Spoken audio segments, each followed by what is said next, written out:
Top quality और consistent performance के लिए सिर्फ सिल्वर पंप नाम याद रखना। પિલર વચ્ચેના ભાગનો સ્લેબ જે છે એ ઢળી પડ્યો છે. એમની અંદર પ્રાથમિક રીતે આપણને જે માહિતી મળી છે એ મુજબ 2 ટ્રક્સ, 2 ત્યાં ઇકોવાન અને એ સિવાય એક પિકઅપ વાન અને અન્ય વ્હીકલ્સ ત્યાં એમાં અંદર પડ્યા છે. રેસ્ક્યુ ઓપરેશન ચાલી રહ્યું છે. આપણે 5 લોકોને બહાર કાઢ્યા છે. અન્ય રેસ્ક્યુ ઓપરેશન ચાલે છે. વિગતવાર માહિતી આપને આપીશું. અગત્યનું અત્યારે રેસ્ક્યુ ઓપરેશન છે આપણે ઇમરજન્સી રિસ્પોન્સ સેન્ટરની ટીમ પણ અહીંયા મોબિલાઇઝ કરી છે. આ સિવાય આપણી નગરપાલિકાની ટીમ છે, ફાયરની ટીમ છે, એનડીઆરએફની ટીમને પણ આપણે અહીંયા બોલાવી છે અને સાથોસાથ આપણા તમામ વહીવટીતંત્ર, પોલીસ અને બાકી વિભાગો પણ અહીંયા છે અને રેસ્ક્યુ ઓપરેશનને આપણે પ્રાથમિકતા આપીએ છીએ.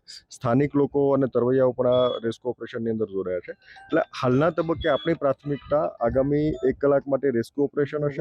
આપનો જે મુદ્દો છે કે આ બ્રિજ શા માટે કોલેપ્સ થયો એમના વિગતવાર આપણે કારણોની આપણે જાણ પણ કરીશું, પણ હાલના તબક્કે અગત્યતા આપણી આ બ્રિજના જે રેસ્ક્યુ ઓપરેશન છે આપણે એમને બધાને બહાર કાઢીએ અને એમની લાઈફ લોસ આપણે મિનિમાઇઝ કરી શકીએ એ દિશાનો પ્રયત્ન આપણો છે. એની વિગતો આપની સાથે શેર કરીશું. છેલ્લા ઘણા સમય બાદ પણ તંત્રની આખરે બેદરકારીના કારણે પાદરામાં મોટી દુર્ઘટના બની છે. સીધા દ્રશ્યો હું તમને બતાવું કે જ્યાં પાદરા બોરસદ તરફ જવાનો જ્યાં મુજપુર બ્રિજ છે તે અચાનક તૂટી પડ્યો છે અને અનેક વાહનો જે છે તે આ બ્રિજની અંદર પડ્યા છે. ત્યારે રેસ્ક્યુ કામગીરી પણ શરૂ કરી દેવામાં આવી છે.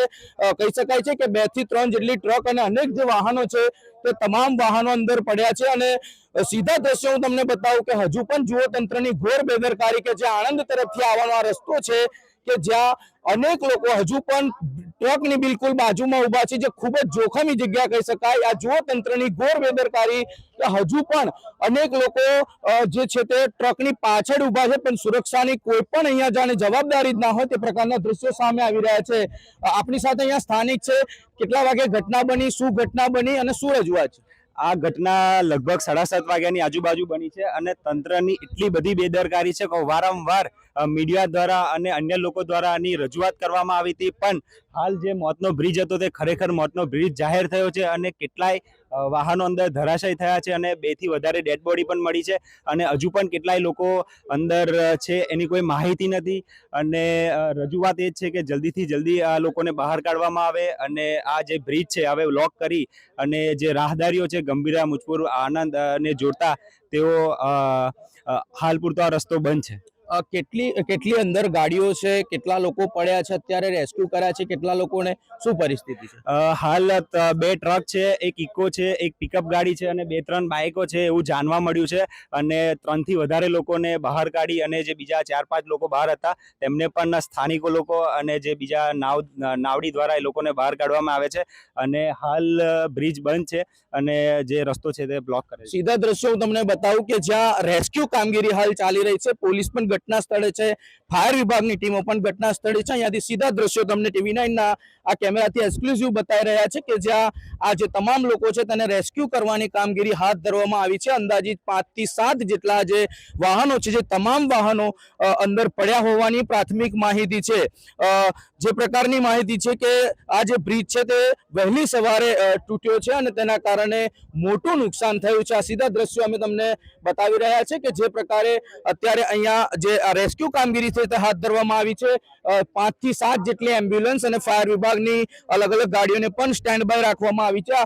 આ સીધા દ્રશ્યો આપ જોઈ રહ્યા છો કે જે રેસ્ક્યુ કરીને લોકોને લઈ જવાની કામગીરી હાથ ધરવામાં આવી છે, કારણ કે ખૂબ જ આ કઠિન કામગીરી એટલે છે કે બ્રિજ જે છે તે નીચે નદીથી ખૂબ જ ઊંચાઈની અંતર પર આવેલો આ બ્રિજ છે અને તેના કારણે રેસ્ક્યુ કામગીરીમાં પણ વિલંબ આવી રહ્યો છે. હાલ અહીંયા અનેક ટીમોને બોલાવવામાં આવી છે. હું તમને ફરી એકવાર સીધા દ્રશ્યો બતાવું કે ઘટના બન્યા બાદ પણ જે આણંદ તરફથી આ જે આવવાનો જાહેર માર્ગ છે અને જે તૂટી પડ્યો છે, પરંતુ ત્યાં કોઈ પણ પ્રકારની સુરક્ષા નથી જોવા મળતી, કારણ કે હજુ પણ ટ્રક જ્યાં પડી છે ત્યાં એકદમ ગંભીર હાલત છે, છતાં પણ લોકોને ત્યાંથી હટેડવામાં નથી આવતા અને હજુ પણ કોઈ દુર્ઘટના બને તેવા દ્રશ્યો સીધા દેખાઈ રહ્યા છે. જોઈ શકાય છે કે જે પ્રકારે આ ઘટના બની છે. બીજી તરફ હું તમને સીધા દ્રશ્યો બતાવું કે અહીંયા બ્રિજની બીજી બાજુ પણ લોકોને અહીંયાથી દૂર કરી દેવામાં આવ્યા છે. અત્યારે અહીંયા સ્થાનિક સરપંચ અને પોલીસ પણ આપણી પાસે અહીંયા ઉપસ્થિત છે. એમની પાસે તપાસ કરીશું કે કેવી રીતની આખી ઘટના બની. ક્યાંથી તમે આવતા હતા? અહીં કંપનીમાંથી. અને શું થયું હતું આખું? ખાડો આવે તે પોપડા પડવા મળ્યા હતા. તૂટી ગયું બ્રિજ. તૂટી ગયો. કેટલા લોકો ગયા હોય એવું લાગે? 2 ગાડીઓ દઈ. 2. શું નામ તારું? સંજયભાઈ સ્વામી. એટલે જોઈ શકાય છે કે સીધે સીધું અત્યારે જે આ ઘટના બની છે તે ક્યાંક ને ક્યાંક તંત્ર તેની માટે જવાબદાર છે. વારંવાર લોકોની રજૂઆત બાદ પણ આ બ્રિજ ન બનતા આખરે બ્રિજ તૂટી પડ્યો છે. ધર્મેશ પટેલ, TV9 પાદરા.